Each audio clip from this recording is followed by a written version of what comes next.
5वां दिन महाकुंभ का है। बड़ी संख्या में श्रद्धालु यहां पर पहुंच रहे हैं। गंगा मैया में डुबकी लगाने के लिए सुरक्षा के व्यापक इंतजाम किए गए हैं। वो भी तस्वीर हम आपको दिखाएंगे। ये सैलाब आप मेरे पीछे देख रहे होंगे, लगातार लोग आ रहे हैं। ये बड़ी संख्या में यहां पर लोग आ रहे हैं और पहुंच रहे हैं गंगा मैया के पास डुबकी लगाने के लिए और तारीफों के पुल बांधते हुए नजर आ रहे हैं। हर कहीं अगर हम देखें तो लोगों का यही कहना है कि हाँ, जो यहाँ की व्यवस्थाएं हैं उससे हम संतुष्ट हैं।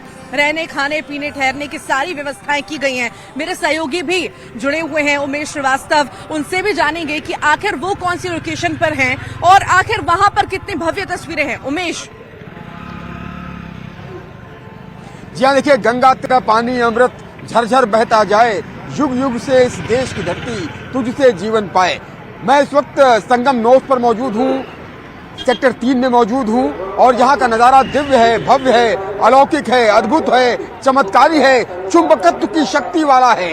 मैं अपने कैमरा पर्सन सोनू मंडल से कहूंगा कि दिखाएं यहाँ की भव्य तस्वीरें। जहाँ जहाँ तक निगाह जा रही है, लोगों का ये जन समुद्र नजर आ रहा है, जन ज्वार नजर आ रहा है, डुबकी लगाते हुए श्रद्धालु नजर आ रहे हैं, चंदन का टीका लगाते हुए श्रद्धालु नजर आ रहे हैं। और संगम का ये दिव्य दृश्य भी दिखाइए कि किस तरह से माँ गंगा, यमुना और अदृश्य सरस्वती का मिलन हो रहा है और अद्भुत छटा देखने को मिल रही है। आप देखिए और कुंभ के इस नजारे को महसूस कीजिए कि किस तरह से कुंभ हर दिल में बस गया है। इस वक्त विश्व कोने कोने के लोग यहीं पर इकट्ठा हैं। यहाँ तक कि जो चिड़ियां हैं वो भी यहाँ खुश नजर आ रही हैं।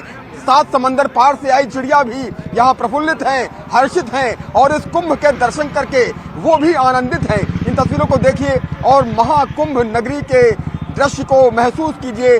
जो लोग देश के कोने कोने में या विश्व के कोने कोने में जहां भी हैं, वो इस दृश्य को देख करके अचंभित रह जाते हैं। आप देखिए, ये सारी महिलाएं खड़ी हैं, कुंभ स्नान के लिए आई हैं। ये लोग मध्य प्रदेश से आए हुए हैं। आप लोग क्या कहेंगे? हर हर गंगे, हर हर गंगे, हर हर गंगे, हर हर गंगे, हर हर गंगे, हर हर गंगे। क्या कहेंगे? कितना खुश हैं कुंभ दर्शन करके, कुंभ स्नान करके? हम तो कहेंगे कि जहाँ कोई भी है वो यहाँ आए और नहाए और देखें। यहाँ का नजारा बहुत खूबसूरत है। जय योगी जी। मतलब ऐसी जी, क्या कहना चाहिए?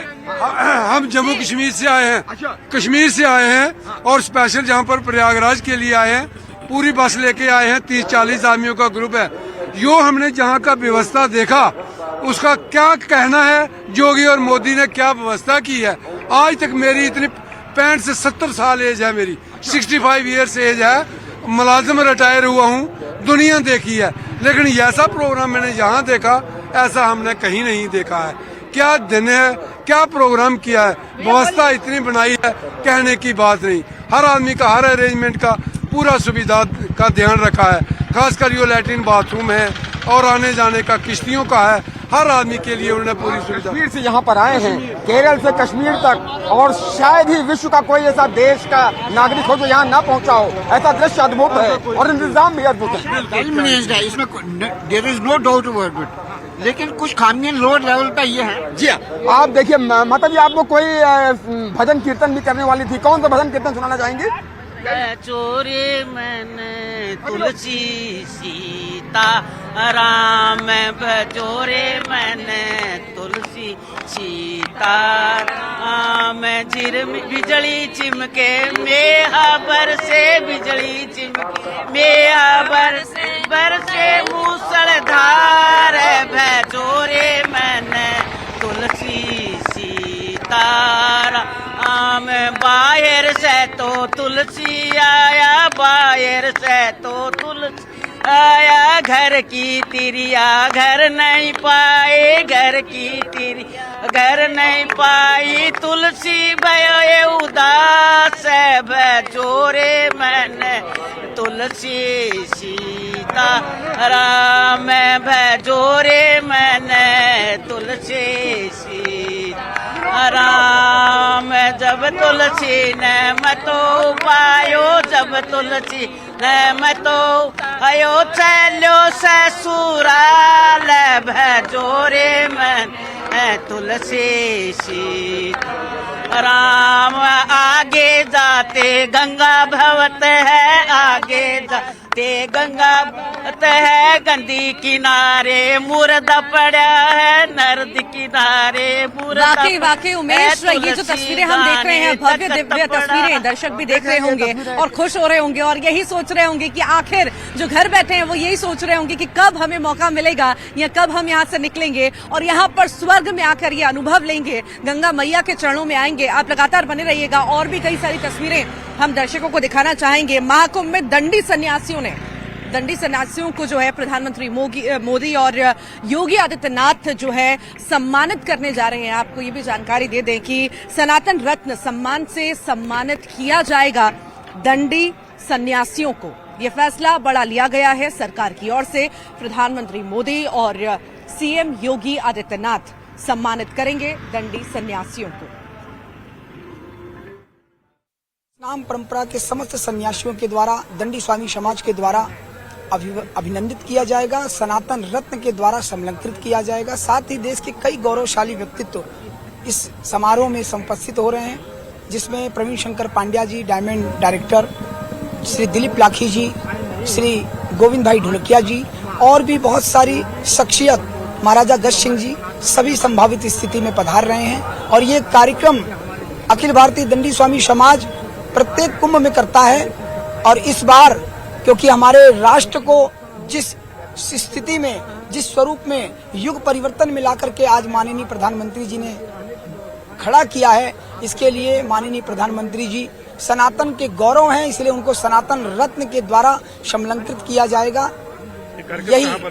ये कार्यक्रम दंडी स्वामी नगर में ही होगा। स्वामी डूंग जी महाराज संस्थान भूरा मठ के अंतर्गत सेक्टर 18 हरिश्चंद्र मार्ग में ये कार्यक्रम है। और महाकुंभ में नागा साधुओं की अलग ही दुनिया दिखाई दे रही है। वो भी तस्वीरें हम आपको दिखाते हैं कि आखिर किस तरह से वो यहाँ रह रहे हैं। चश्मा पहने भी वो कल रात में नजर आए हैं। हमारी टीम ने उनसे बातचीत भी की है। आइए तस्वीरें आपको दिखाते हैं।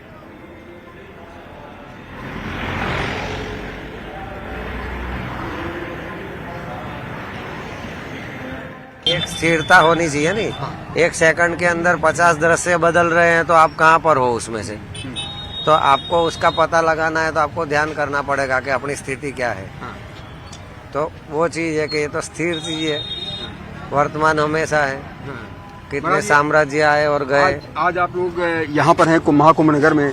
इसके अलावा आप जो है वादियों में रहते हैं, पहाड़ों में रहते हैं, कोई बद्रीनाथ रहता है, कोई केदारनाथ रहता है। तो आप लोगों की दिनचर्या क्या रहती है वहाँ पर और यहाँ कितना बदल जाती है? नहीं, बदलती नहीं है, वही रहती है। अच्छा, क्या रूटीन हम रहता है इससे? अपने हिसाब से मतलब के नीति नियम जो है वो हमारे अपने कमिटमेंट के होते हैं। जैसे हमने जो नियम लिए हैं वो हमारे अपने होते हैं। तो उसमें मतलब कि हम किसी को दिखाने के लिए ये सब नहीं कर रहे हैं।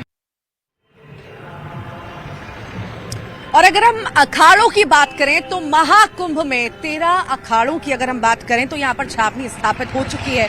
वो भी तस्वीर हम आपको दिखाते हैं कि किस तरह से यहाँ पर सब बाबा रह रहे हैं बड़ी संख्या में, कैसा उनका जीवन है और कैसी तस्वीरें अद्भुत वहां से भी सामने आ रही हैं।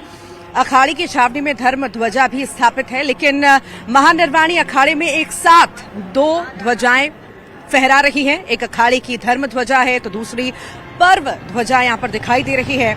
हमारे सहयोगी ने भी यहाँ पर महानिर्वाणी अखाड़े के महंत रविंद्रपुरी से इस बारे में बातचीत भी की है। वो तस्वीर आपको दिखाते हैं। लेकिन इस वक्त हम महानिर्वाणी अखाड़े के उसी शिविर में हैं और अखाड़े में हमारे साथ यहाँ के श्री महंत भी हैं जो कि महंत रविंद्रपुरी हैं और अखिल भारतीय अखाड़ा परिषद के अध्यक्ष भी हैं। हम उनसे बातचीत करेंगे और जानने की कोशिश करेंगे कि महानिर्वाणी अखाड़े की आखिर कितनी पुरानी परंपरा है और यहाँ पर 2 धर्म ध्वजाएं क्यों फहराती हैं। महाराज, इसकी क्या परंपरा है? ये श्री पंचायती अखाड़ा महानिर्वाणी भगवान कपिल महामुनि जी हमारे इष्ट देवता हैं। औरंगजेब के जो पुत्र थे शाहजहां, उनके सैनिकों के द्वारा यहाँ कुंभ मेले पर आक्रमण हुआ।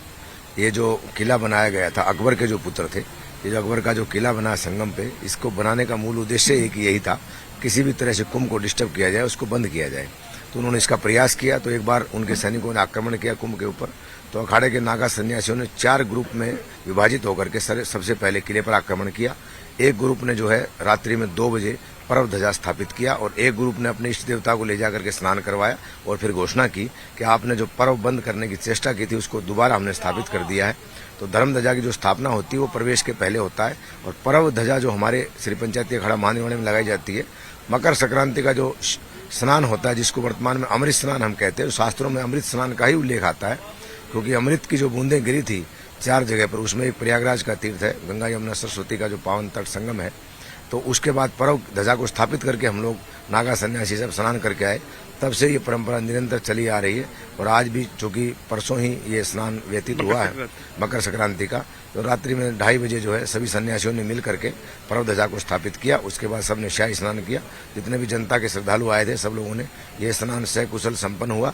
और पंचायती अखाड़ा महानिर्वाणी का इतिहास अपने आप में गौरवशाली परंपरा से भरा हुआ है। वो भले हम रामकृष्ण मिशन की परंपरा देखें, तोतापुर जी महाराज के शिष्य रामकृष्ण परमहंस थे, उन्हीं के शिष्य विवेकानंद जी हुए। महर्षि दयानंद जिन्होंने आर्य समाज बनाया, उनके गुरु विरजानंद जी और पूर्णानंद जी महाराज भी महानिर्वाणी अखाड़े के साधु थे। तो आज महानिर्वाणी अखाड़े की लगभग 15 स्टेटों में शाखाएं हैं। देश विदेश में अनेकों देशों में अखाड़े के महामंडलेश्वर और वरिष्ठ सनातन धर्म प्रचार प्रसार में लगे हुए हैं। वो अमेरिका हो, पूरा यूरोप क्यों ना हो, यूके हो, मुस्लिम कंट्री हो, सब जगह अखाड़े के सन्यासी हैं। और सन्यासी का जो मूल आज के समय में जो क्योंकि सैनिकों की आवश्यकता नहीं, भारत की सेना इतनी सक्षम है, पैरामिलिट्री फोर्सेज, उसके अलावा प्रत्येक राज्य की पुलिस अपने आप में सक्षम है, संवैधानिक तरीके से देश चल रहा है, तरीके से देश चल रहा है। लेकिन अगर राष्ट्र पे अगर कोई विपत्ति ऐसी आती है, धर्म पे आती है, धर्म स्थानों पे आती है, माताओं बहनों की इज्जत पर अगर कोई बात आती है, तो अखाड़े के सन्यासी आज भी उस परंपरा को जीवित रखे हुए हैं, जो शास्त्रों के अध्ययन के साथ में शस्त्र चलाने। यूं तो आपने प्रयागराज महाकुंभ की कई सारी तस्वीरें देखी होंगी जो आपको अच्छा अनुभव दे रही होंगी, अलौकिक तस्वीरें होंगी, भव्य होंगी। पर क्या आप जानते हैं संत महंत की दीक्षा कैसे होती है, उनका जीवन कैसे होता है? आइए आपको दिखाते हैं इस हैरान करने वाली रिपोर्ट के जरिए।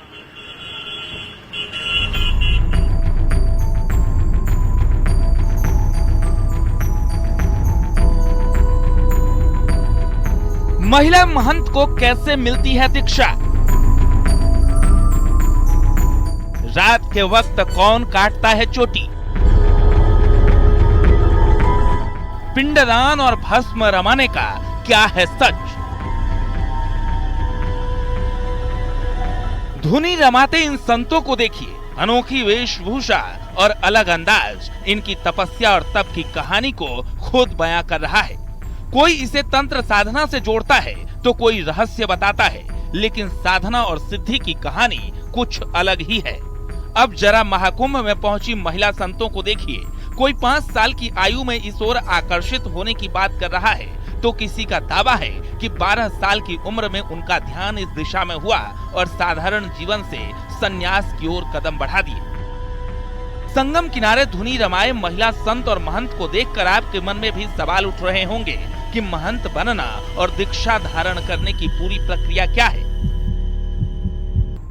क्या है रात 12 बजे का पूरा सच? कौन काटता है महिला संत की चोटी? 3.5 मीटर का वस्त्र महिला संत। महिला संतों की दीक्षा भी नागा साधुओं और वैराग्य जीवन वाले साधु संतों की तरह ही होती है। रात के वक्त चोटी काट दी जाती है और 3.5 मीटर का वस्त्र धारण करने के लिए दिया जाता है। गंगा में पिंडदान कराया जाता है और सन्यासी जीवन में प्रवेश कराया जाता है। सुनिए एक महिला महंत की जुबानी पूरी कहानी। हमारे यहाँ अखाड़े में बाबाओं की होती है, सेम वैसे ही होते हैं। बस इसमें प्रोसीजर ये रहते हैं कि जब नागा संत बनते हैं तो उनको क्या है कि कोपिन धारण कराते, भस्म रमाते हैं ना। और ये जो पिंड वगैरह है वो तो चले हम बता नहीं सकते क्योंकि वो संस्कार की बात है। तो गंगा जी में उनका पिंड वगैरह इत्यादि होते हैं। फिर आपका धर्म ध्वजा पे लाया जाता है। रात्रि को आचार्य जी रात्रि को 12 बजे आते हैं, फिर वहाँ पर चोटी काटा जाता है। तो माताओं का भी सेम यही प्रोसीजर, बस माताओं को क्या है कोपिन के साथ साथ 3.5 मीटर का वस्त्र दिया जाता है और उसको ब्रह्म गाथी बांध के माताओं को भी भस्म रमा के सेम वही अपना पिंड वगैरह सारा प्रोसीजर गंगा जी में होते हैं। और रात्रि को उनको शाम को धर्म ध्वजा पे लाया जाता है और उनका भी रात्रि को चोटी काटा जाता है। अघोरियों की वेशभूषा और हठ योग को देखकर आप सोच रहे होंगे कि इस परंपरा में तंत्र मंत्र का भी सहारा लिया जाता है, लेकिन महिला महंत इस बात से इनकार कर रही हैं। उनका कहना है कि तप और साधना की इस परंपरा में तंत्र साधना को कोई स्थान नहीं दिया जाता है। सात्विक पूजा होती है और गुरु परंपरा के मुताबिक ही दीक्षा दिलाई जाती है। दीक्षा धारण करने के बाद कोई धर्म का प्रचार करता है तो कोई भागवत सुनाता है और सांसारिक जीवन से खुद को अलग रखता है।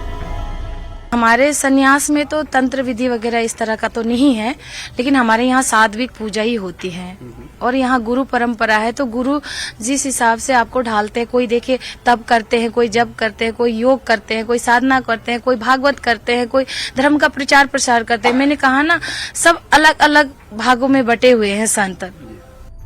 भक्ति और आस्था के पथ पर नियमों में बंधकर चलना आसान नहीं है, लेकिन कई महिला संत और महंत प्रयागराज महाकुंभ में नजर आ रही हैं। महिला संत दीक्षा धारण कर महंत बन सकती हैं, लेकिन शंकराचार्य बनने को लेकर विवाद भी रहा है। बहरहाल महिला संत साक्षी जी महाराज कहती हैं कि दिखावे के लिए कोई संत न बने, ये अंतर्मन की यात्रा है। वाकई में कुंभ की दुनिया रहस्यों से भरी हुई है, चाहे वो नागा साधुओं का रहस्य हो, चाहे महिला सन्यासिनों का रहस्य हो।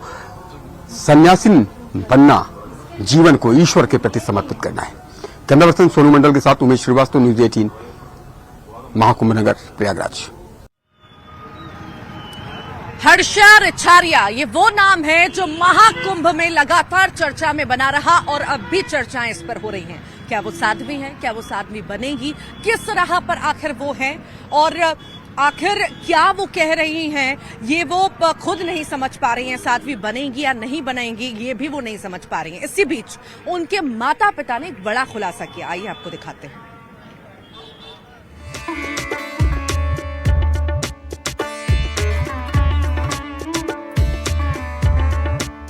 महाकुंभ 2025 में महामंडलेश्वर कैलाशानंद गिरी जी महाराज की शिष्या हर्षा रिछारिया मॉडल साध्वी के नाम से सुर्खियां बटोर रही हैं। न्यूज 18 ने हर्षा रिछारिया के बाद अब हर्षा के माता पिता से खास बातचीत की है। इस खास बातचीत में हर्षा रिछारिया के माता पिता ने हर्षा को लेकर कई बड़ी जानकारी दी। भोपाल में रह रहे हर्षा के माता पिता ने बेटी के इस तरह फेमस होने पर खुशी जताई। साध्वी नहीं है, नॉर्मल लड़की है, नॉर्मल दीक्षा ली है, भगवान की पूजा कर रही है, गुरुओं के साथ है। जो इंसान लाखों की पब्लिक होके भी जिस गुरु के पास दर्शन के लिए नहीं जा पा रहे हैं, वहाँ आज मेरी बेटी सेवा कर रही है। इससे बड़ी खुशी और क्या हो सकती है हमारे लिए। हर्षा रिछारिया की माता किरण रिछारिया ने बताया कि हर्षा सनातन धर्म के प्रचार के लिए लगातार काम करेंगी, युवाओं को सनातन के प्रति जोड़ने का काम करेंगी। वो एंकरिंग करती है, शुरू से प्रोग्राम होस्ट करती थी, इवेंट मैनेजमेंट का काम भी करती है। फिलहाल उसने छोड़ रखे थे क्योंकि उसने बोल दिया था कि 2025 से जब से ये कुंभ मतलब हम करेंगे, स्नान करेंगे, गुरु के यहाँ रहेंगे, तब से हम सारे इवेंट वगैरह छोड़ देंगे। अब जो आने वाली बच्चे हैं, मतलब जो उसके उम्र के हैं, युवा पीढ़ी है, जो भटक रहे हैं रास्तों में, इनके लिए मुझे सनातनी का काम करना है, सबको अपने धर्म से जोड़ना है। ये तो उसका मुद्दा था, बहुत दिन से बोलती थी। इनको ही हमें मार्गदर्शन दिखाना है, जगह जगह जाके ऋषिकेश में कहीं भी ये बोलना कि आने वाले बच्चों को हमें सिखाना चाहिए। वहीं हर्षा रिछारिया की शादी के लिए उनके माता पिता लड़के देख रहे हैं, लेकिन शादी का संयोग नहीं बनने के कारण हर्षा की अभी तक शादी नहीं हुई है। जल्द ही हर्षा की शादी होगी। माँ हूँ तो सोचती तो हूँ हर साल की, इस साल करना है, इस साल करना है, पर शायद भोलेनाथ का भी नहीं होगा, शादी का संजोग नहीं होगा, इसलिए टल जाते हैं। वहीं हर्षा के पिता दिनेश रिछारिया का कहना है कि उनकी बेटी को गुरु मंत्र मिला हुआ है और वो उसका अनुसरण कर रही है। उनकी बेटी कामकाजी पढ़ी लिखी लड़की है, लेकिन अभी साध्वी नहीं बनी है। वो बात जो उसकी माँ ने कही वो सही कही है। उसने साध्वी की दीक्षा नहीं ली है।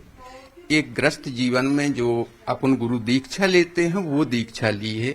शंकराचार्य जी से निवेदन किया था, उनके चरणों में बैठ के उन्होंने सहर्ष स्वीकार किया, उन्होंने दीक्षा दी, उन्होंने अपना शिष्य बनाया। शिष्य बन के वो अपना जो गुरु मंत्र दिया है, आगे पूजा पाठ का जो वो दिशा निर्देश करते हैं, उसका वहाँ रह के वो अध्ययन कर रहे हैं। बता दें कि 4 जनवरी को महाकुंभ के लिए निरंजनी अखाड़े की पेशवाई निकली थी। उस वक्त 30 साल की मॉडल हर्षा रिछारिया संतों के साथ रथ पर बैठी नजर आई थी।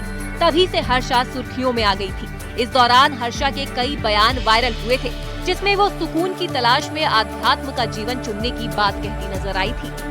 Bureau report, news 18।